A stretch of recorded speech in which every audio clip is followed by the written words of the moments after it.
बिस्मिल्लाहिर्रहमानिर्रहीम। अस्सलाम वालेकुम फ्रेंड्स, कैसे हैं? मैं उम्मीद करता हूं कि आप सब खैरियत से होंगे। आपको वेलकम करते हैं अपने YouTube channel Luqman English academy YouTube channel में। सो जेंटलमैन, आज हम बात करेंगे जीसी के बारे में कि जीसी क्या होते हैं और इनके बारे में हमारी एक डिटेल्ड वीडियो है। तो इसके अंदर हम बात करेंगे कि इनकी सैलरी क्या होती है, ट्रेनिंग कहाँ पे होती है, इनका रैंक क्या होगा, इनको क्या फैसिलिटीज़ दी जाती हैं और इनकी ड्यूटी क्या होती है। सो जेंटलमैन, सबसे पहले हम बात कर लें कि जीसी बेसिकली होते क्या है। जीसी का मतलब होता है ग्राउंड कम्बैटियर्स, यानी इनका जो काम होता है वो ग्राउंड की सिक्योरिटी को मेंटेन करना होता है। तो ये आप इनकी एक पिक देख रहे हैं। इस तरह से इनके पास एक मोबाइल होती है, गाड़ी होती है और ये इस तरह से इनकी यूनिफॉर्म होगी और इस लिहाज से ये अपने वर्क पे अपना वर्क जो है ना वो कंप्लीट कर रहे होते हैं। सो बेसिकली जो जीसी हैं इनको हम कहते हैं ग्राउंड कॉम्बैटियर्स। तो इनकी डिटेल हम सब की अलग अलग से डिस्कस कर लेते हैं। सो जेंटलमैन, हम सबसे पहले बात करेंगे ट्रेनिंग के हवाले से। तो ट्रेनिंग जो है आपको पता है किसी भी फोर्स के अंदर जो सबसे इम्पोर्टेंट जो इनका जो सेशन होता है दैट इज़ ट्रेनिंग। तो हम ट्रेनिंग के बारे में बात करेंगे कि इनकी ट्रेनिंग कहाँ पे होती है और इनकी ट्रेनिंग का जो क्राइटेरिया है वो क्या होता है।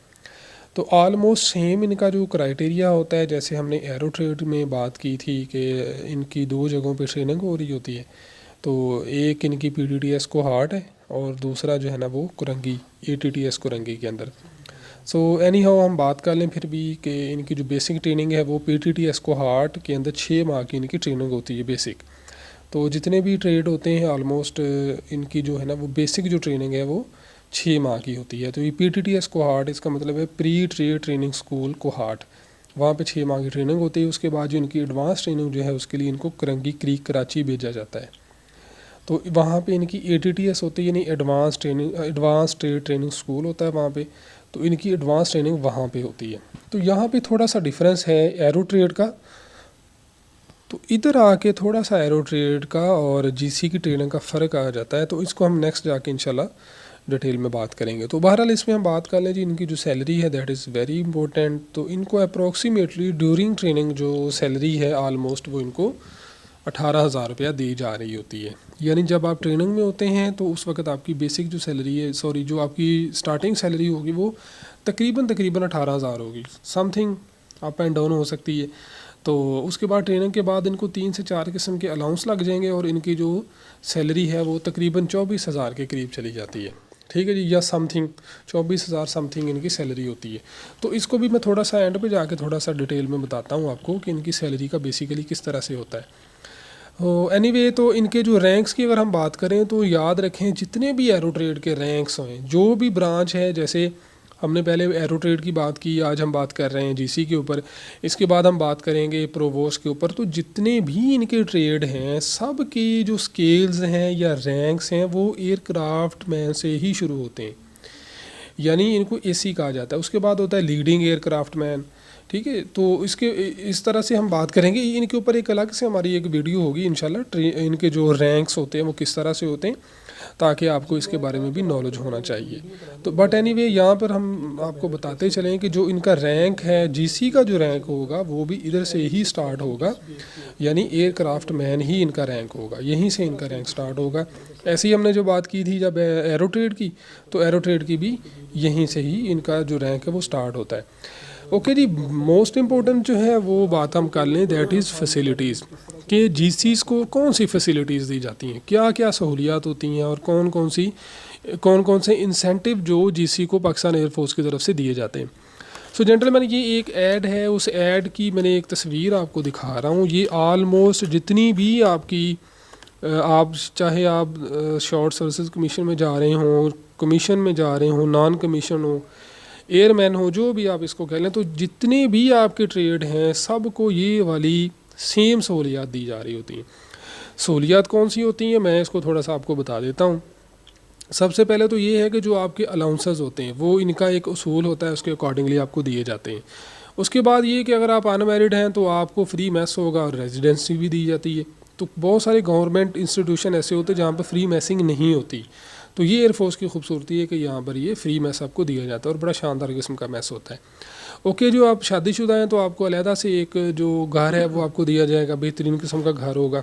और सबसे बड़ी जो बात है, आपका, आपकी फैमिली का, आपके बच्चों का, आपका जो मेडिकल एग्जामिनेशन है, मेडिकल ट्रीटमेंट है, ये फ्री ऑफ कॉस्ट होता है। जो CMH इनके बने होते हैं या इनके अपने जो सेपरेट हॉस्पिटल्स बने होते हैं एयरफोर्स के, वहाँ पर आपको जो मेडिकल फैसिलिटी है वो फ्री ऑफ कॉस्ट दी जाती है। फिर आपको इंश्योरेंस स्कीम्स होती हैं, कुछ ग्रुप इंश्योरेंस स्कीम्स दी जाती हैं ताकि आप अपनी सेविंग कर सकें। फिर ये सबसे बड़ी बात होती है कि अंदरूनी और बैरूनी मुल्क कुछ कोर्सेज़ करवाए जाते हैं और डेपुटेशन के आपके मौके दिए जाते हैं। अच्छा, जब आप यहाँ पे याद रखें, जब आप इंटरनेशनल लेवल पे जाते हैं किसी भी कोर्स के लिए, तो आपकी सैलरी अच्छी खासी इंक्रीज़ हो जाती है और आपको अच्छा खासा उसके ऊपर इंसेंटिव मिल जाता है। ये बहुत ज़बरदस्त किस्म का इंसेंटिव होता है जब आप इंटरनेशनल कोर्स के लिए किसी भी जगह पे जाते हैं। और दूसरा, आप ये जानते ही हैं कि अगर आप पाकिस्तान रेलवे में या पाकिस्तान एयरलाइन, इंटरनेशनल एयरलाइन को यूज़ कर रहे हैं तो 50% आपको इसमें आपको रियायत मिलेगी। तो बाकी इस तरह से बाकी भी चीज़ें, जैसे आप रिटायरमेंट के ऊपर जाएंगे तो वो तो ऑटोमेटिकली सबको इंसेंटिव जो है ना वो दिए जा रहे होते हैं। बट एनीवे, हम बात कर लें थोड़ा सा ड्यूटी के। तो GC की ड्यूटी को समझने की ज़रूरत है कि बेसिकली GC जो हैं, हमारे जो ग्राउंड कम्बैटियर्स हैं, ये इनकी ड्यूटी होती क्या है। देखिए, इनको हम अगर उर्फ़ आम में इनको कमांडोज़ कहें तो ये बिल्कुल ठीक होगा। बेसिकली ये एयरफोर्स के एक तरह के कमांडोज़ होते हैं। सो इनकी जो ड्यूटी है उसको मैं थोड़ा सा आपको एक्सप्लेन कर दूँ। जैसे आप अगर पंजाब के अंदर हैं तो आपने इधर जो एलीट फोर्स है आपको उसका रोल पता होगा। अगर आप KPK में हैं तो आपको KPK की जो एलीट है उसका रोल पता होगा। इसी तरह से सिंध के अंदर है, वहाँ पे QRF होती हैं, क्विक रिस्पांस फोर्सेस जो होती हैं, उनके रोल का पता होगा। अगर नहीं तो मैं थोड़ा इसको एक्सप्लेन कर देता हूँ। बेसिकली इनका जो काम होता है ये क्विक रिस्पांस करना होता है। इनकी शिफ्ट के अंदर इनकी ड्यूटी होती है 8-8 घंटे की या 12-12 घंटे की। तो ड्यूटी इतनी कोई टफ़ नहीं होती। बेसिकली आपने रेडी होना है, इस तरह से आपकी यूनिफॉर्म होगी, गाड़ी होगी, आपने उसके पास बैठना है या वहाँ पे गाड़ी में बैठना है या आपने पेट्रोलिंग करनी है।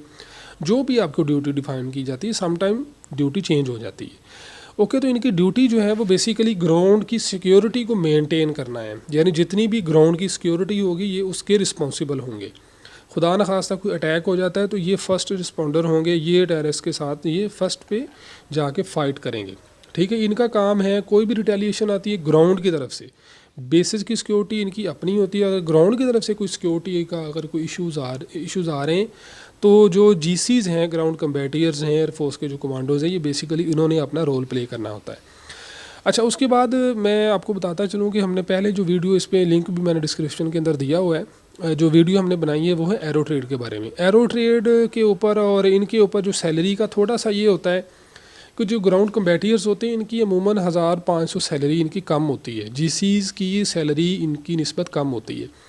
और थोड़ा सा टेक्निकली मैं इसको बता देता हूँ आपको कि बेसिकली जो एरो ट्रेड होते हैं इनकी जो स्केल है वो कैटेगरी A में आता है एरो ट्रेड का। और जो होते हैं ये वाले ग्राउंड कम्बैटियर्स GCs जो होते हैं, इनका जो स्केल होगा ये B के अंदर आता है। ठीक है जी। तो इस तरह से जो म्यूजिशियन वगैरह होते हैं या बैंड वाले जो होते हैं या स्पोर्ट्समैन जो होते हैं, उनका C के अंदर आता है। तो ये इनका स्केल का थोड़ा सा इस तरह से होता है। इस वजह से थोड़ी सी सैलरी का फ़र्क होता है। ये मैं पिछली वीडियो में नहीं बता सका तो मैंने चाहा कि यहाँ पे मैं आपको बता दूँ। बाकी जो ट्रेनिंग है, ट्रेनिंग जो एयरफोर्स की ट्रेनिंग जो GCs की जो ट्रेनिंग होती है वो इनकी निस्बत थोड़ी सी शॉर्ट होती है। यानी जो एरो ट्रेड के अंदर बेसिकली लोग जाते हैं इनका टेक्निकली फील्ड होता है, और जो GCs के अंदर जो होते हैं इनका बेसिकली एक तरह का सिक्योरिटी के पॉइंट ऑफ व्यू से फील्ड होता है। तो दैट्स वाई इनके कोर्सेज़ अलग से, इनके कोर्सेज़ तो करवाए जाते हैं इनको, बट इन अ सेंस कि जैसे एरो ट्रेड का है कि उनकी थोड़ी सी लंबी ट्रेनिंग होती है। मैंने आपको बताया पिछली वीडियो के अंदर कि 2.5 साल की तकरीबन उनकी ट्रेनिंग होती है और उसमें डिप्लोमा वगैरह उनको करवाया जाता है। तो लेकिन इनके मुकाबले में जो GCs हैं इनका थोड़ा सा ज़रा कम होता है, यानी वो उस लिहाज से इनकी ट्रेनिंग नहीं होती। तो इंशाल्लाह अगली वीडियो के अंदर भी हम आपको डिटेल बताएंगे। अगली वीडियो इंशाल्लाह हम बना रहे हैं प्रोवोस के ऊपर। प्रोवोस क्या होते हैं, सारी बात आप लोगों ने इस पर अप्लाई किया होगा तो आपको पता होना चाहिए कि ये क्या होते हैं। तो नेक्स्ट वीडियो के लिए हमें इजाज़त दें तो इंशाल्लाह